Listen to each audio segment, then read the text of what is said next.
aujourd'hui, je vais interviewer l'apôtre Paul.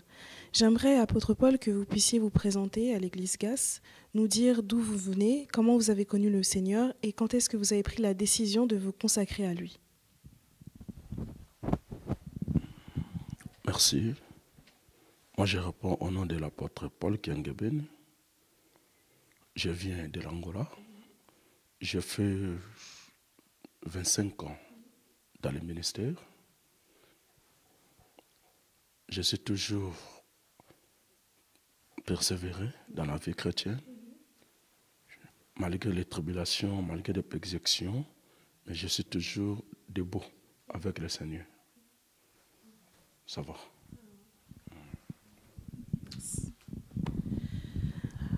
À l'écoute de ce thème que vous nous avez prêché le dimanche dernier, la gloire se lève sur toi, on pourrait penser que la gloire de Dieu, c'est pour tout le monde et sans condition. Est-ce que c'est vraiment le cas? Bon, je vais parler sur la gloire de Dieu. La gloire de Dieu est conditionnelle. Premièrement, si tu veux vivre la gloire de Dieu, il faut marcher conformément à la parole, comme Dieu l'a fait. Dans la crainte de Dieu, il faut menoncer une vie de la sainteté, alors que la gloire de Dieu va se reposer sur toi. Et la gloire de Dieu, c'est pour tout le monde? Non, non. La gloire de Dieu, c'est pour tout le monde, c'est bien, mais pour garder et protéger la gloire de Dieu, il faut marcher conformément à la parole, comme Dieu l'a fait. Merci.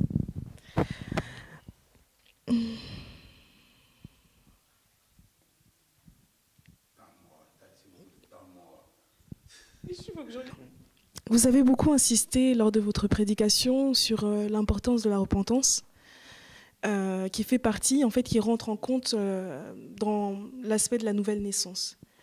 Et j'aimerais que vous puissiez, en fait, nous expliquer ou nous éclairer, éclairer un jeune chrétien qui vient de rencontrer le Seigneur, comment devrait-il se repentir? Et plus largement, un disciple du Seigneur, comment doit-il se repentir pour garder toujours la gloire de Dieu dans sa vie? Merci pour la question. Première chose, il faut savoir que la repentance vient du mot grec métanoïa. Ce mot est divisé en deux. Méta signifie changement. Noïa signifie comportement, habitude. Repentance, quand on dit repentance, c'est le changement. Il y a une grande différence entre repentance et conversion. Repentance, c'est autre chose. La conversion, c'est d'autres choses. Quand on dit conversion, c'est le changement d'orientation et de directive. Si quelqu'un veut suivre Jésus, première des choses, il faut se repentir. Il faut s'abandonner entre les mains de Dieu, se séparer de toute souillure, alors que tu verras la gloire de Dieu. Est-ce que tu as compris? Ça va?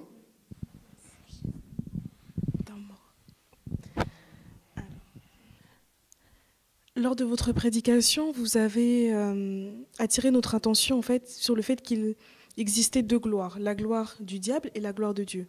Et vous nous avez dit que, sans savoir, beaucoup de gens étaient entrés en contact, avaient créé un contact en fait, avec l'ennemi par des gestes, par des petites choses bénignes souvent. Et ma question est de savoir si aujourd'hui la conséquence de ces contacts qu'on aurait créés avec l'ennemi nous empêche de voir la gloire de Dieu dans nos vies. Comment faire pour délier, pour briser ce contact? Merci pour la question. C'est la première des choses.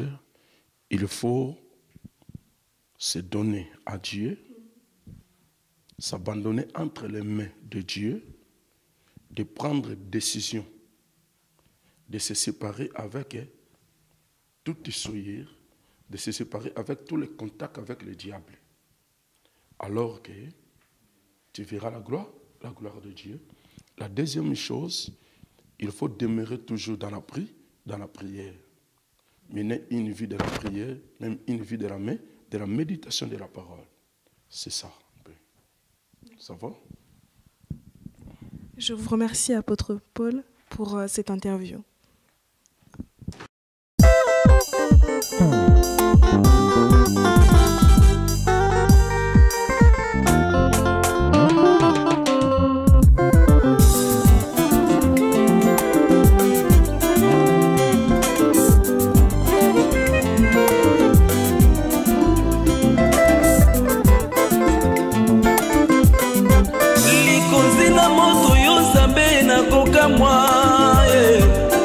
Atabanzete koyembela ngana yoka kibibale minene zotombola yo bashiri bebane